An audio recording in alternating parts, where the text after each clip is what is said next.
nature. I trust you're well. I certainly am. This glorious spring day. I'm sat here in the garden, but not for long, because you know me, I've always got a job to do. My name is Tossie, and I'm going to be showing you what I'm going to be doing next, which is to plant out this planter. I've had it in the garden for a while, and to be honest, it's just been more of a bit of a showpiece and ornament, but it hasn't seen its full potential, I don't feel.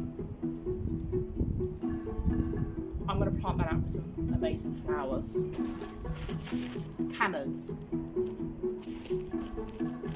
Poppies are going to go elsewhere actually, so I'm going to plant them out with a whole series of different canas. You see? I like the name of this one, Cleopatra. And we have Wyoming. Colour's lovely, isn't it? Fire orange. So let's get working.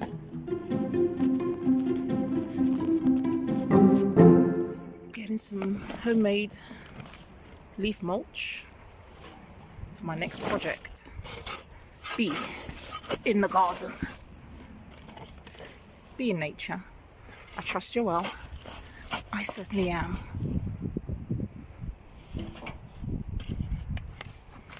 So I'm holding the camera with one hand.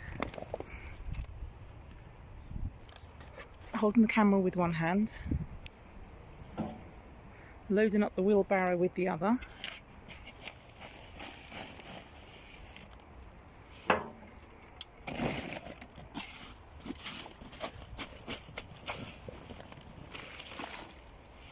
Okay, that might do it. I'm wondering whether I can reach it easily from here, or whether it might be easier for me to bring it down lower, but I think I can access it from here. I collected some leaf mulch from my homemade compost area, but I will add to it some compost as well. So this is one of your get your hands dirty days. I'm mixing compost with the leaf mulch. The leaf mulch will help to hold water. It's about 1-to-1 in terms of quantity, approximately.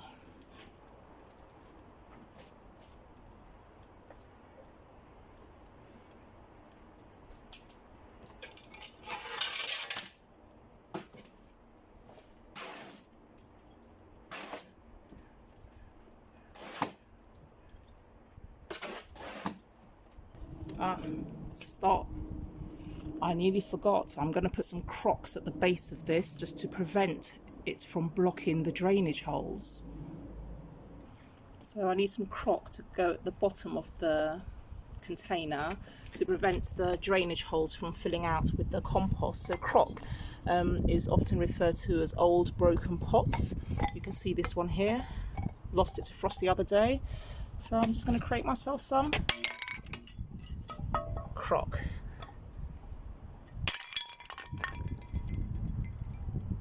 Don't try this at home.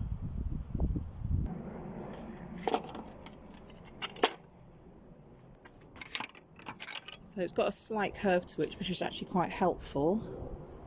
It just means I can prevent soil from clogging up the holes. I'm actually going to put a stone underneath that as well. A couple of pebbles.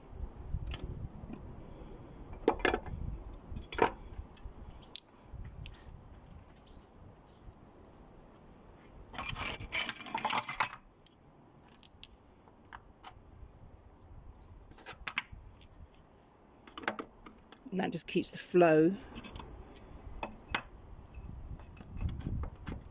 Now these are very sharp pieces, so try not to forget.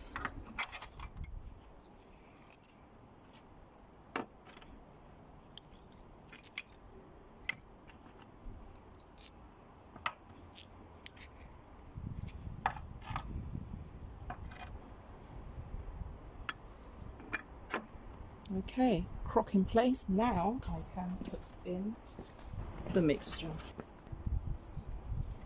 Compost mixed with leaf mulch.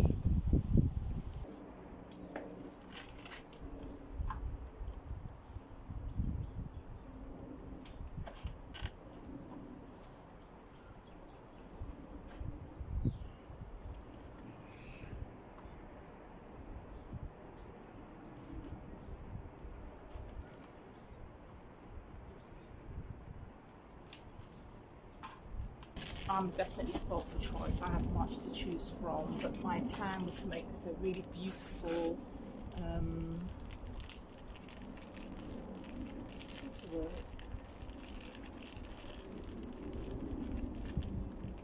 To make this really overwhelming with flowers. And I had in mind canas. So I have a good range here. I'll bring you a bit closer in just a second. I want it to look sort of tropical. Don't you think that gives you the tropical vibe? You don't think? Yeah? A tropical vibe. That's what we're looking for in this planta. I showed you the poppies, but they're not going to go into this particular project. I've also got irises. Again, tropical-ish, sort of-ish, maybe-ish. What do you think of this collection here? This combination? Let me just see the height of this one. This one says blah blah blah. It says to plant them apart by up to 10 inches, but that's not my intention. I want it to look very dense in planting. Flowers around July, August. A perennial, so it will come back year after year. And the height, okay, 8 inches. So I actually visualised that it could be taller than 8 inches, but hey hey. This one here, height-wise, that's more like it, 24 inches high. This one here, the Cleopatra, of course, and 24 inches for the canas. So the irises are going to be a little bit shorter, so I'm going to make sure I put them around the outer edges so they can be seen visually. And again, most packages, when you buy them, they have details. When I purchased these, I did make sure that it's important to make sure that the rhizome or the bulb inside is firm. Sometimes you find them and you get home and they've actually disintegrated as part of the compost. So it's a good idea, if you can, to just check and feel the packaging and just make sure that you can feel something that's quite firm inside. Okay, so here it goes. No particular pattern. They are just going to come and join each other and become a family of friends inside this planter. So these two, I only have one each of them. So I'm going to put them towards the centre. You can add the compost that comes with them inside as well.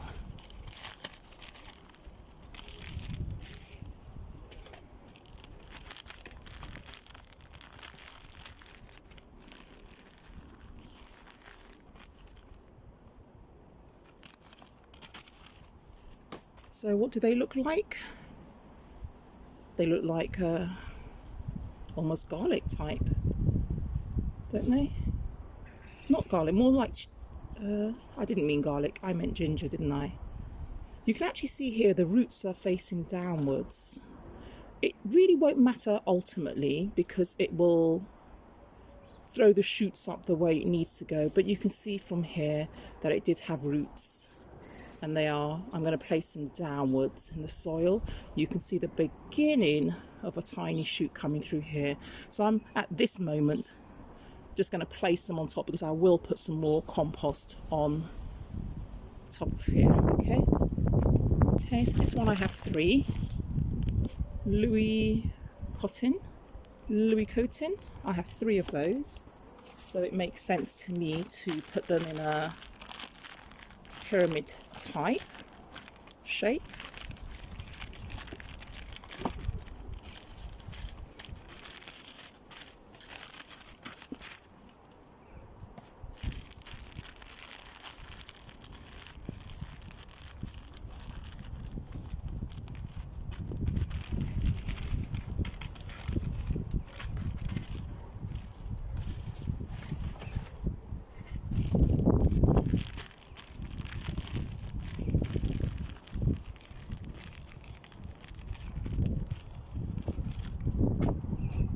What have we here? Again, similar size. Roots starting to form. You can just make out that the roots are down and the shoots are trying to come up. So I have 3 of those. I'll place them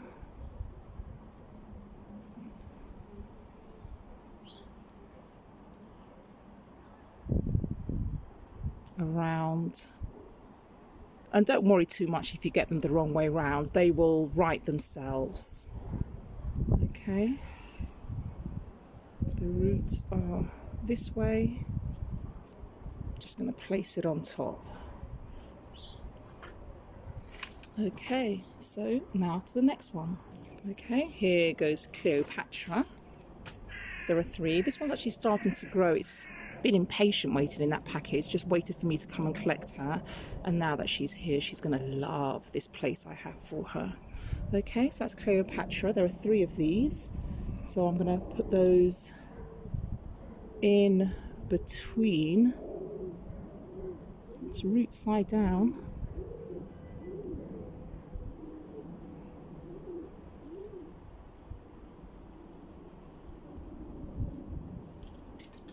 Lovely. Okay. This one is known as the President. And there were 2 of these. So here they are. Nice big size. Again, they're firm to the touch. I'm going to put them root side down.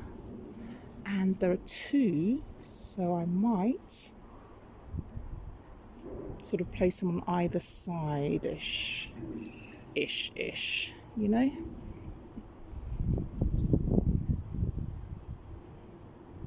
And then last but by no means least, I'm going to put the lilies in. I said lilies, and of course I meant iris. I have 3 of these, cat size.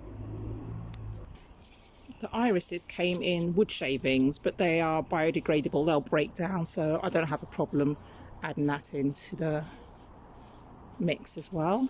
They feel very dry, perhaps I could have soaked them. Nonetheless, they will soon plump up, and there are 3 of them. They're slightly shorter than the others that I've planted, so they're going to be, well, they've got roots, dangly bits, the roots. So I'm going to make sure I put them root side down into the soil.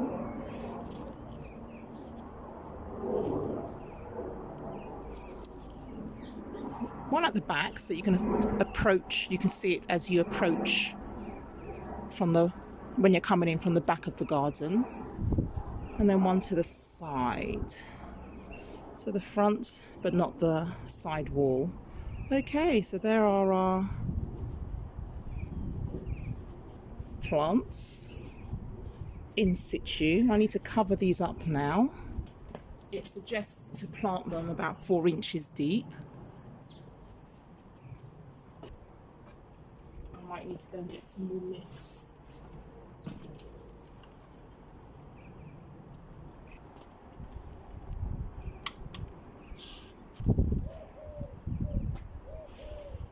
Right, I run out of mix. I'm going to prepare a bit more and then top up. All done, job done. I'm going to get the watering can, feed it well with water, and sit back and enjoy. All that's left to do is to water them in.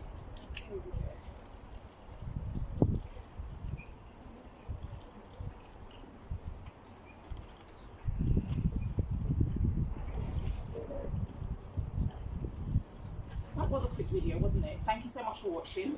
Hope you enjoyed that.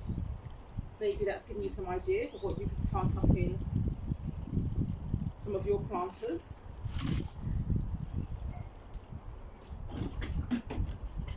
Can't see me with that watering can in front of my face, can you? But maybe you can let me know in the comments below what some of your favourite flowers are in your planters. I'm going to give it a good drench. It will drain out, as you know, because of the crocs. But in the meantime, I'll keep you up to date with this to show you how they grow. I think all that's left is that thumbs up, to like, subscribe if you haven't already. Thank you to those who have already subscribed. See you next time.